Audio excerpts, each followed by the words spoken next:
People who have came close to dying, what were your last thoughts? I was stabbed in the neck by someone robbing my house. I totally thought I was going to die. I hate myself, but I begged the guy who stabbed me to stay because I didn't want to die alone. He said sorry and walked away. That ducking broke my heart. Thankfully he called 911 for me. Holy shit, this comment is a wild ride. Just read his second comment below. This one. Well, duck. Car accident. Me too. Yelled duck right before the accident. Something tells me that's a lot of people's final words. Ditto. I don't even think I yelled it. Just like, a statement in my head. Lol, I just went, is this really happening? In my head as soon as I noticed the headlights of car that crashed into me head on. I'm so tired. I wish these doctors would let me sleep since a couple people have asked. I was 15. I had an undiagnosed chronic disorder that caused my blood pressure to drop. All my blood vessels collapsed and I went into shock. They ended up being able to put in a line in my femoral artery. I was out for this and stabilize me. After I was diagnosed and put on the correct medication, recovery was swift. Also, stop giving me awards. I mean, I appreciate that people resonate with it, but consider donating those couple bucks instead. Floridark.com. This charity helps pay legal fines of people in Florida so they can regain their constitutional right to vote.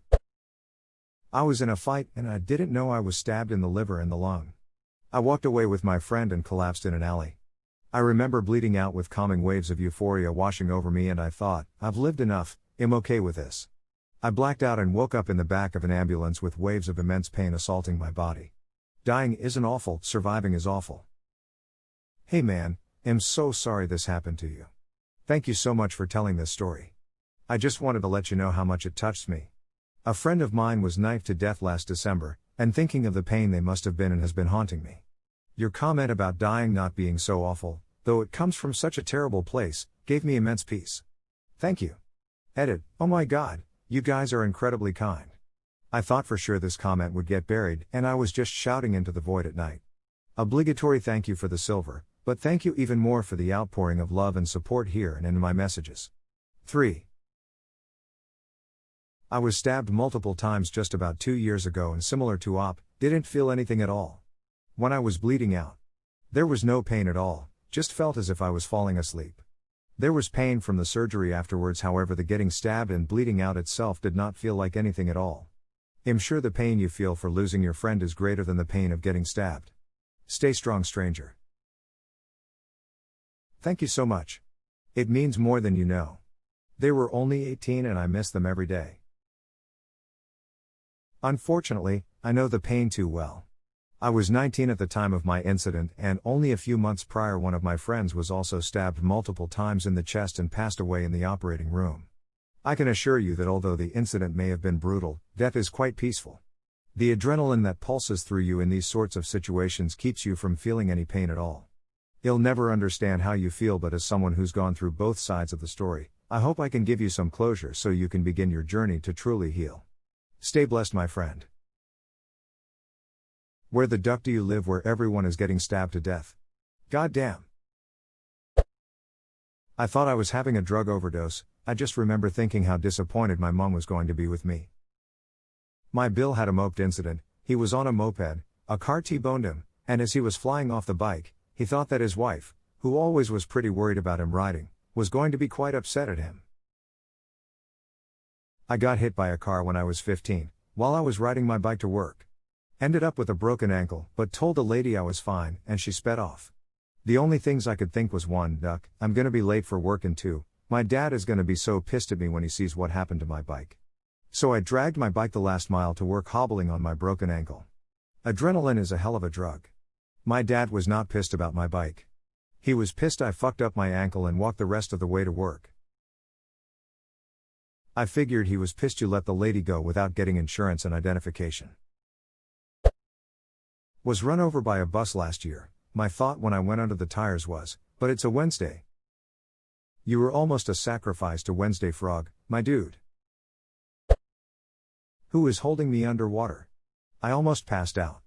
I didn't even know the kid. I can't imagine the struggle. I was just a skinny little kid too. That kid was twice my size. Some kids are such bastards. One girl decided to beat me up in a locker room because she didn't like my voice. Luckily my sister was nearby and punched her into oblivion. Jokes on that bully. I was able to work as a voice actor for a few years because of my chipmunk voice. Funny, for lack of a better word story, when I was 10, my family went to Florida on vacation with some other extended family. There was a plan where my parents went back home a few days before my brother and I so we could stay longer with my aunt and cousins. It was my first time traveling with just my older brother and my second time on a plane, the first being the trip there. Coming into Logan Airport, our airplane started to fall out of the sky. Quite literally. Apparently it only happened for about 3 to 5 seconds, but the pressure made the oxygen masks fall from the ceiling. I'd seen enough movies at that point to know that basically meant we were going to die. I was for sure crying and freaking out like everyone else on the aircraft, for sure the most frightening experience of my life, bar none. But I distinctly remember thinking, I'm never going to get to finish my Age of Empires 2 campaign. So, a video game was ostensibly my last thought. Edit, this blew up. Thank you kind strangers. Seems like it was wind that caused it, but let's be honest, planes are basically black magic to me still. And it was the William Wallace campaign for all those O fans. Did you finish the game? Also I hope there was no major damage and that there was no PTSD. Thank you. We were all okay and it was long enough ago where, if no one died, everyone just went about their day. I never got diagnosed but I am, not surprisingly, not a fan of air travel. I did finish, Ducking great game. That whole franchise is fantastic. I pictured my husband coming home to an empty house and I desperately hoped people would reach out and make sure he was okay. Couldn't stand the thought of him being alone. Can I ask what happened? As I was getting the Heimlich I remember thinking how embarrassing it would be to die at a Renaissance fair. Edit, it was the day before my 29th birthday so I also remember being disappointed I wasn't going to make it to 30. Edit 2, thank you all for the responses. It seems like choking at a Renaissance fair is actually pretty common. If anyone knows a cigar salesman that was working at Scarborough Fair 6 or so years ago, give him my thanks for saving me life. Shit, wasn't the car that hit me white? As I'm looking down at a car underneath me. I'd been hit hard enough I bounced up over the car that hit me and had enough air time to clear the second one. Props to the driver of the third vehicle, he must have stood on the damned brakes the moment he saw me because he brought the cement truck to a stop before it got to me. Second time I was hit by a car as a pedestrian. I'm now much more careful crossing streets. Not that it's helped much, I seem to have a car magnet in my ass. Your shoe is untied. I said that to my dad before promptly falling down a 20-foot cliff into the underbrush.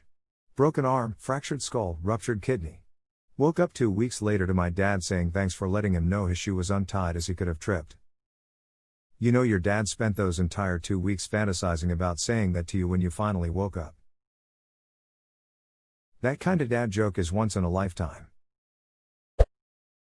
That's it. As I looked at the surface of the water I couldn't reach. Same. Then followed it with the thought that this was something dumb you would see someone do on a show that was popular at that time in the 90s, Rescue 911, and that they would probably do a reenactment of how we all went canoeing even after we were warned the river may continue to rise while on our trip. My throat feels weird, my gums are itchy and blackness like a deep sleep. Woke up a bit later, found out I was allergic to crab the hard way. A little over 10 years ago I had the Widowmaker heart attack. I spent the first day in the hospital with a balloon pump assisting my heart to help me stay alive until they could perform the surgery the next day. They told my wife that my chances of surviving were only about 20%. I had the priest in, family, the whole 9 yards. In the morning, as they wheeled me into the operating room, I was doing the Monty Python bit and get the machine that goes ping. In case the administrator comes by with a surgical nurse who was also a MP fan.